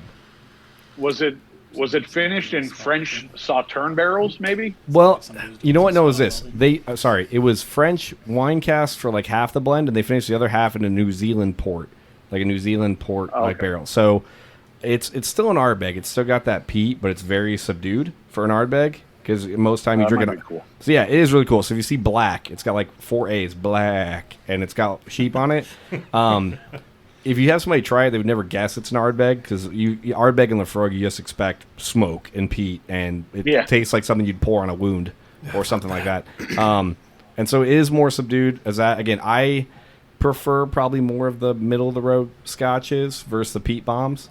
But there's a few members at our shop that are like, if it's not smoky as shit, it doesn't taste like Scotch for them. So that's why tomorrow we're doing the Talisker and Lefroy and whatnot. So. Yeah, I have a couple lawyers that we work with. One of them's like big into smoky scotches, huge into smoky scotches, and he's also the guy that thinks Lanceros are for, are not manly cigars. Oh, Jesus. And until I gave him a Lancero that like kicked his ass, he's like, "Well, okay, I just shut the hell up." No, and that's the weird thing. And like you're talking about with Corona Gordas earlier and Lanceros and everything else. Like again, we love Lanceros, we love Corona Gordas. I wish like the rest of the industry would like get on board that stuff because we still sell. Yeah, and Joe, you know us. We do more than pretty much any company when it comes to Lanceros. Oh yeah. I have this argument all the time, or a debate, I should say. Someone was saying the other day that if they have a woman come in, they're going to give them like an acid or something. I don't believe there's a thing as a gender specific cigar. Like, I know women that can smoke most men under the table, and for like Cuba came out with a woman cigar, a Romeo and Juliet years ago that was geared to the women's market, and it might have been the worst marketing thing they could ever do, because men were like, "Why is it only for women?" And then the women were like, "Why am I stuck smoking this tiny little cigar when I want to smoke a big double Corona?" That's why I said there's no gender to a cigar. So when we make Lanceros and a guy looks at it and says, "Oh, that's a chick cigar," I take offense to it, because like there's no such thing as a chick cigar or a dude cigar. It's a cigar, plain and simple. Yeah, and we tell those people, like, when they come in, we're like, look, a lot of times when people are blending a cigar, it's usually a smaller ring gauge because they don't want to waste the tobacco in the factory. So if you're smoking a Corona Gorda or a Lancero or something in that small ring gauge size, it's probably closer to the blend that they said, yeah, that's it. Like, that's the one. And the minute they start making a 6x60 or they start filling a bunch of shit in it, it's probably farther away from the blend that person said, that's it. Yeah. Because when we roll 6x60s or 6.5x60s or whatever, we roll them specifically to that blend, to that size. So the blend is the size. We don't make a Robusto and go, let's just make a 6x60 version of it. Like if you look at Animal Cracker, we did the Animal Cracker, the big 6x60 first, and then eventually came up with a Robusto version of it. So. Gotcha. Again, it goes back to, there has to be purpose behind the cigar, and when it comes to the blend. And the, Grand Kohonu was specifically made to make a blend in that cigar, in that size. There was just no like, hey, we can make a fat ring gauge cigar and it might sell, And that's none of that. Well, the Grand Kohonu's awesome. So I don't smoke any 6x60s. And I remember at the shop we had Grand Kohonus and we were selling them. Well, just like you guys sell those very well. And I remember we had like a box that had like one Grand Kohonu left in it. And we're doing inventory and we're trying to play Tetris and making boxes fit on the shelf. And I'm like, fuck it, I'm just going to buy that last Grand Kohonu. So I stopped looking at it. And I lit it up and I was like, oh, fuck, this is really good. And a couple of the guys looked at me like, why are you smoking that giant-ass cigar? I was like, guys, this is actually good. Like, we've been selling them. I hadn't smoked a Grand Kohonu. We've smoked all the other Kohonus. And I was like, this is actually really good for not just for a 6x60. It was a really good cigar. And so I tell guys when they come in, I'm like, if you like bigger ring gauges, well, even if you don't, that's a really, really good cigar, even at the size. Even if you don't like that size or you do like that size, it's a really good stick. Yeah. Right on. Well, is there anything else that you guys have? I kind of like to have Joe tell about our experience at Burn last Friday. Oh, Jesus. Him sharing one of your cigars with somebody there.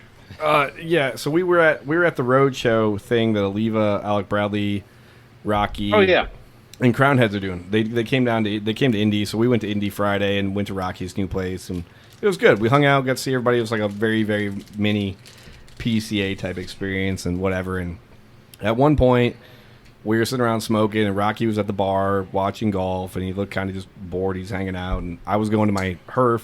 I was gonna have one more cigar, and I'd smoked, a lot of samples or whatever, and I was like, oh, I'm gonna grab the TAA, the 52nd, and I had an extra one in my box, and I was like, I'm gonna give one to Rocky. So I walked by. I was like, hey, Rocky, how's it going? He's like, hey. I was like, hey, you want a cigar? He's like, sure. What do you got? He's like, oh, what is it? I said, oh, it's Tat's new TA. He goes, oh, this is Pete's new thing? I said, yeah. He's like, do you like it? I was like, yeah, I think it's really good. He's like, oh, thanks, man. I'll smoke it next. And so I gave one to Rocky, and then when we were leaving a couple hours later, I was like, hey, Rocky, how's that cigar? He's like, oh, it was really great, man. Thank you. I was like, yeah, no problem. And, of course, my buddies are punching me, and they're like, I can't believe you gave Rocky a Tat. I was like, who gives a shit? Like, you liked it? Whatever. Like, well, when we get together, we didn't have the TA this year, but when we get together at the TA, we all smoke each other's stuff. I'll tell you a funny story. It happened 2 years in a row, actually, because I always cover the foot on the TA cigars. And like a few years ago, I can't remember what year it was, but that was the cigar I was giving out at our little cocktail party we had. And Nish came up to me and says, hey, Pete, the cigar is plugged. And he hadn't lit it yet. Oh, and I go, Nish, it's got a covered foot. You might want to light it up first. And he looked at me and goes, oh, shit. So he ended up smoking it. The next year, Rocky did the same thing. He said, Pete, I hate saying this, but the cigar's plugged. And I go, Rocky, you got to light it. It's got a covered foot. That's awesome. So so the next time you see Rocky, how's his new quarter century? Did you smoke it? No, you know what? I didn't have it. I smoked the new Mil Diaz from Crown Heads, and it was actually really solid. The marketing and how they're trying to explain it's really, really dumb. I mean, I loved our Crown Heads guys, but they were trying to market it around salivation. So they were trying to literally the marketing tools they gave to the reps was that this was a cigar that's supposed to make you salivate and those glands and all this other stuff. And they got halfway through the story, and I told Miguel and David, our rep up here, I was like, guys, don't use that, dude. I was like, don't use that. They're like, well, no, this is what the blenders, and really when you smoke it, you salivate and then you taste it. I was like, yeah, I'd really steer away from that. So that was good. Oliva wasn't doing anything new. Rocky's new thing, I saw it. Again, his stuff always looks nice. The packaging's always good. They're doing some new Humi packs and things this year. I feel like everybody's doing that. If they're not releasing anything new, they're just doing new sampler. Yeah, we were asked to be part of that road show. Rocky asked us both, my father and Tatuaje, to be part of it before he finalized the lineup, and both companies decided that it was just too short of an advanced time period for us to get on board with it, and that's where Crown Heads and Alec Bradley jumped in. It was just too quick for us. Sure, it didn't make sense. Logistically, it just was not going to happen correctly the way we wanted it to. Yeah, and I'm not sure how successful of a thing it was. They had mixed reviews. They said the one in Pennsylvania was good. But apparently Rocky's place in Pennsylvania, apparently the air conditioning wasn't working at the one in Pennsylvania. Ooh. And so that was, I guess, problematic. The one in Chicago, the air conditioning is not working out here in Miami either right now, so. That's why I'm sweating. But no, I think they overall the reps liked it. It was way different for them overall. It was cool seeing anytime Rocky and Nish are great guys, and it's cool to catch up with everybody. I think that was the best. For me, when they said it was like a trade show type thing in Indy, I was like, what am I going to do? Drive to Indy to get pitched at a bunch of stuff? But luckily for me, those are four of my best reps in the area. Those guys are good guys. Yeah. So I looked at it as more, hey, I get to go down to Indy for a day and drink and smoke with four guys that are really great dudes. That was the whole point of it. I think really was just to get together and people would come together and enjoy a cigar together, because during this whole shit, everybody's like I'm meeting up with one of my sales reps tomorrow. He's going to come over to the house and we're going to, socially distance because, enough to, that we're not going to be close enough to, have any problems. But it's weird because I go to the office a lot and I still, sit pretty far away from Jose. I probably sit 8-10 feet away from where Jose sits. And when I go into the warehouse or I go into the humidor at the office here in Miami, I wear a mask, the whole thing. So yeah, it's really about exposure. And, when I got on a plane in June, I got pretty uncomfortable by the amount of exposure that was, there on the plane. And I always have that fear that I'm going to be the guy that catches something and spreads it to the family members. And next thing you know, being sick because of me. Right. So I choose to social distance with everybody just because I don't want to be that guy. Oh, hell yeah. I mean, it makes perfect sense. Perfect sense. And for it's weird in the Latin culture, though, because they love hugging and kissing. Right on. Jeremy, you weren't in here. Okay. But what'd I miss? For all of our listeners out there that do place their weekly bets on how quick it took me to ash out my goddamn cigar all over my lap and the floor, it was the 25-minute mark, people. Mike caught it. Mike caught it. I'm surprised, Oyer, you didn't fucking catch it, but it was the 25-minute mark. Okay. So. Oh, Pete, I meant to congratulate you on Real Madrid and their title-winning season. What's that? I meant to congratulate you on Real Madrid, on your Madrid team, and then winning the league this year. Well, you know what it was? I became a Real Madrid fan because Jaime is a big Real Madrid fan. And, of course, we were big Ronaldo fans. So when he went to Juventus, we're like, let's go to Italy and see a game. And, of course, we never got to. But, I became a Real Madrid because of Jaime, simply because of that point. We've had a lot of great times in Madrid watching games, too, so it's not a horrible team to enjoy watching. No, like I said, it was a great year. They somehow won it, and Barcelona choked a bunch of games away. And every time, again, it's funny because at our shop, one of our most prominent members is a huge Barcelona fan. So Real Madrid's like a dirty word up there. And so a lot of us like to play devil's advocate, and we'll cheer for Real Madrid just to kind of poke him in the side a little bit and say, oh, look what Ronaldo's doing. Oh, look what this. And it's been a fun season for us. Again, we're just happy at the shop to have soccer back because we watch so much soccer down there every day. I need some sports back. I've started watching some soccer. Dude, do it, man, and gamble on it. That's my best advice. Is like when you're watching those little teams play. Like we'll be watching like the second tier of England, and it'll be a boring Monday. And I'm like, I'm gonna throw $5 on Cheltenham right now just so we have something to watch. My wife is trying to curb. That's kind of fun, though. My wife is trying to curb my vices, Joe. So we don't need the gambling You don't thing. I need to gambling get stay the fuck beer. away from that. I mean, They give you free money when you sign up. Dude, yeah. So Albert Montserrat, the owner of Cigar Rings, he's a huge Barcelona fan. So if there's any way that we can dig on him about Barcelona, we throw him with the jab all the time.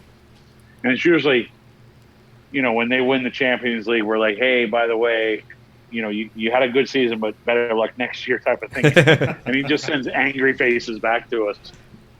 So a lot of times we're like, maybe we should not talk to Albert for a week or so because I think he's still pissed off. Oh no, like I said, our guy Bobby is like that with Barcelona or his team. So if they have a bad game, it's like, was anybody around Bobby yesterday, or did you guys see him today? Because he's going to be in a really pissed off mood for sure.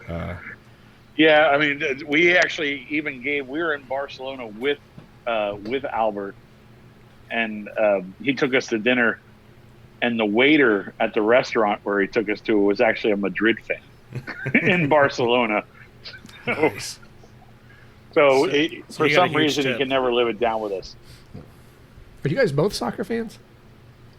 Or did you guys both play? Well, after being at the shop for a year and a half, I've You- definitely you've watched more become in a one. year and a half than I have. Yeah, I mean, I play like recent years. in a beer league now. Like in high school, I played hockey and rugby. Gotcha. And I just played soccer to like stay in shape. But even now, like Mike will watch some of our beer league games. I probably still play soccer more like a rugby I'm player. their one fan.